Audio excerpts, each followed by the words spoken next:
Hello, কি অবস্থা সবার? অনেকদিন পর আরেকটা ভিডিওতে সবাইকে স্বাগত। যাচ্ছি সুখিয়া ভ্যালি। আমাদের এলাকায় এত রিসোর্ট হয়ে গেছে, সুখিয়া, দুখিয়া, মুখিয়া। এখন যাব, পাহাড়ে ট্রেকিং করে যাব, second time. But let's see. Okay, এখন পাহাড়ে উঠতে উঠতে আমাকে সুখিয়া ভ্যালি উদ্দেশ্যে যেতে হবে। দুই পাশে সেগুনের বাগান। কে চিন্তা করছে এই 2-3 বছরের মধ্যে, 2-3 বছরও বলবো না, এই 1-2 বছরের মধ্যে এত পর্যটন স্পট হয়ে যাবে আমাদের লামা। তো খুব খুশি বিষয়গুলো নিয়ে। রাস্তাতে যেতে যেতে ছোটোখাটো রিসোর্ট আপনারা দেখতে পাবেন। যেমন সামনে একটা রিসোর্ট আছে, এই যে এই রিসোর্টটার কথা বলতেছি। এটার নাম হচ্ছে যে মাতামুহুরি ভ্যালি। ঠিক আছে, মেবি আমাদের একটু সামনে যাওয়া যায় নাকি, একটু সামনে গিয়ে দেখি। তবে একটা বিশাল একটা টেন্ট করছে, চাইলে এখানে থাকা যাবে। এছাড়া মেবি মাতামুহুরি ভ্যালিটা দেখতে পাবেন। ঠিক আছে, দেখা যাক মাতামুহুরি ভ্যালি। আর এখান থেকে অনেক সুন্দর view. Oh I love Lama লেখা আছে, 2টা জুম ঘর আর একটা ভিউ মাতামুহুরি নদীর সাথে থানচির পাহাড়।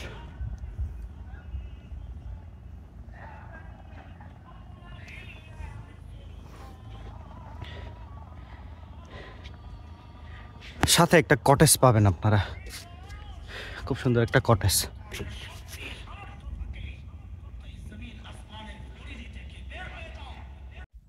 এটার একটা রিসোর্ট, সুখিয়া ইকো রিসোর্ট আছে। এরপরে আছে যে অরণ্য রূপা ইকো রিসোর্ট। শিক্ষণীয় একটা পোস্ট। বর্তমানে আমি খুব জ্ঞানমূলক কথাগুলো বলি।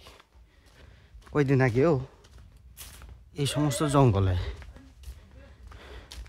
বন্য শুকররা লাফালাফি করত, বানররা মানুষ দেখলে সালাম দিত। আর এই সময় তাই এটা এত তো মূল্যবান হয়ে গেছে, আমি যে মাটিতে পাড়া দিচ্ছি ওই যতটুকু জায়গার দাম অনেক। ক্যা বাত হ্যায়। তো যাই হোক, এপাশে গেলে একটা অরণ্য ইকো রিসোর্ট। যাই হোক, রাস্তা ভুল করছি, বলছি না এই জঙ্গলটাকে রিসোর্টে পরিণত করছে। তো সেই কারণে অনেকগুলো রাস্তা হয়ে গেছে। হ্যাঁ, আর আমি অনেক খেয়াল করতেছি অনেক কেঁচো রাস্তার মধ্যে চলাফেরা করতেছে, দেখছেন? এটাকে বলে আর্ট ওয়ার্ম।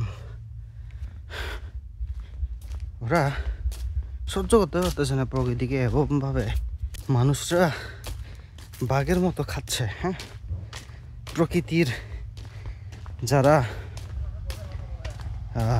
মেন মালিক তারাই কষ্ট পাচ্ছে। ওকে, তো অনেক খোঁজাখুঁজির পরে রাস্তা পাইছি, আর অনেক দিন আগে আসছি। তো এখানে একটা রিসোর্ট, কটেজ, খুব সুন্দর কটেজ। আপনারা লামা মাতামুহুরি থেকে খুব সুন্দরভাবে দেখতে পাবেন। এর দিয়ে আসছি আমি। হ্যাঁ, এদিকে যাইতে হবে। আর মেন জিনিসটা এই জায়গা, ওই যে একটা পাহাড় দেখা যাচ্ছে, এখন হয়তো বা কিছু দেখতেছেন না, আর একটু জুম করলে দেখা যাবে। এই যে দেখছেন কটেজ জুমঘর পাহাড়ের উপরে। হ্যাঁ, এটা মানে পাহাড়ের উচ্চতা কমপক্ষে হইলেও 2-3 হাজার ফুট হতে পারে, অথবা এর থেকেও কম হতে পারে, 2.5 হাজার ফুট। হ্যাঁ, এখান থেকে উঠতে হবে, পাহাড় বেয়ে বেয়ে বেয়ে উঠতে হবে। আর এই পাশে কিন্তু নদী আছে, যাবো ওই জায়গাতে। হ্যাঁ, দেখাবো আপনাদেরকে।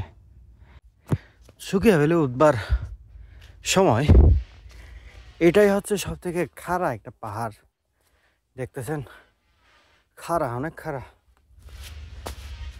তো এদিকে নাকি বাইক ওঠে, যাদের বাইক আছে সাবধানে উঠতে হবে এখানে, কারণ একবার যদি পয়রা যান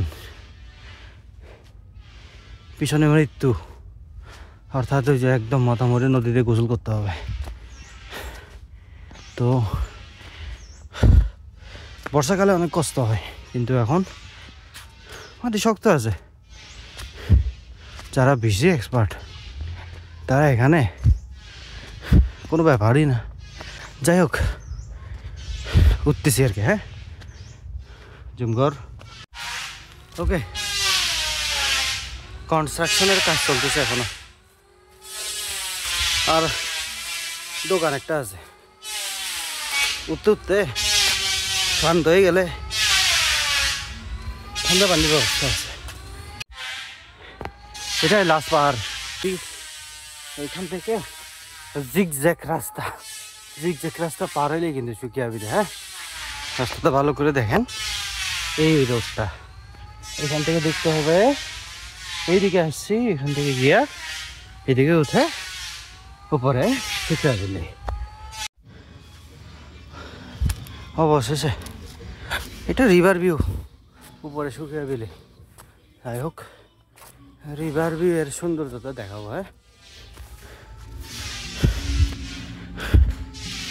চলে আসলাম রিভার ভিউতে, আর রিভার ভিউয়ের ভিউ আমি আপনাদেরকে একটু দেখাই। হ্যাঁ, এই যে নদী, মাতামরি নদী। নদীটা আছে কোত্থেকে জানেন? এই যে ওইখান থেকে, ওই পাহাড় থেকে, আলীকদম থেকে গুইরা এইদিকে, এইদিকে গিয়া এইদিকে করে চলে যাচ্ছে। তার দুইটা চোখের দিক দিয়ে চলে যাচ্ছে। আর অনেক দূরে মেরিঞ্জা ভ্যালি দেখা যায়। হ্যাঁ, এগুলো হচ্ছে মেরিঞ্জা ভ্যালি এলাকা, এগুলো মেরিঞ্জা ভ্যালি এলাকা। যাই হোক, এই যে এটা হচ্ছে সেই ভিউটা। হ্যাঁ, মাতামরি নদী। এখন যাচ্ছি সুকিয়া ভ্যালির উদ্দেশ্যে। তখন যেটা দেখাইছি এটা হচ্ছে যে রিভার ভিউ। হ্যাঁ, সুকিয়া ভ্যালির নিচে আর কি। এখন যাবো সুকিয়া ভ্যালিতে, আর একটু উপরে। কন্ট্যাক্ট নাম্বার পজ করে দেখে নেন। এদিকে উঠবো না এদিকে? আচ্ছা, এদিকে যাই। ওকে ওকে, অবশেষে সুকিয়া ভ্যালি। জুমঘর 1, 2, 3 এরকম দেওয়া আছে। আর এখানে একটা দোকান। হ্যাঁ, এটা ওয়াচ টাওয়ার।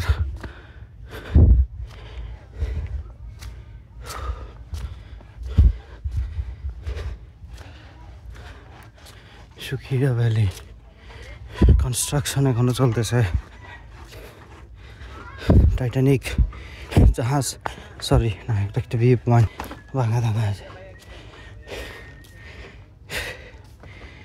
ইয়ো ইয়ো, এটাই ঠিক আছে। ওই নিচ থেকে আসছি, উপর থেকে। এটাই হচ্ছে ওভারঅল একটা ভিউ। হ্যাঁ, তবে এখানে উঠলে আমার চারপাশের একটা ভিউ দেখতে পাবেন আপনারা।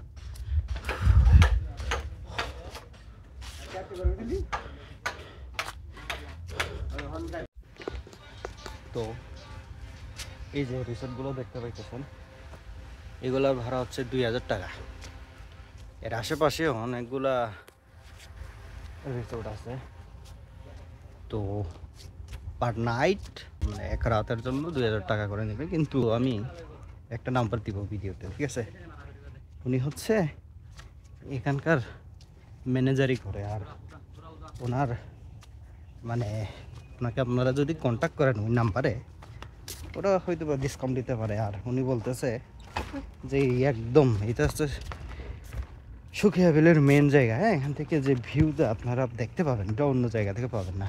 অনেক নিচে অনেক রিসোর্ট আছে, এগুলো একটু কম ভিউ দিবে, কিন্তু এই জায়গা থেকে আপনি সম্পূর্ণ ভিউতে দেখতে পাবেন। যাই হোক, এখানে ওই নাম্বারে কল দিলে আপনারা এই সেন্ট্রালের দিকে রিসোর্টগুলো পাবেন। তো যাই হোক, এখানে উঠবো নাকি, উঠতে ইচ্ছা করতেছে না। তো এটাই আমার সুখিয়া বিলের আজকের অভিযান। তো আমার ভিডিওটাকে আপনারা লাইক করবেন, শেয়ার করবেন, কমেন্ট করবেন। ফেসবুক, ইউটিউবে ছাড়বো, কন্টিনিউ করতে পারবো না, কিন্তু ওই ছাড়ার সময় যদি আপনারা দেখেন তাহলে খুশি হব। ভালো থাকবেন, আপনাদের জন্য অনেক অনেক শুভকামনা থাকবে, আর দোয়া করবেন আমার জন্য বা আশীর্বাদ করবেন আমার জন্য। বাই।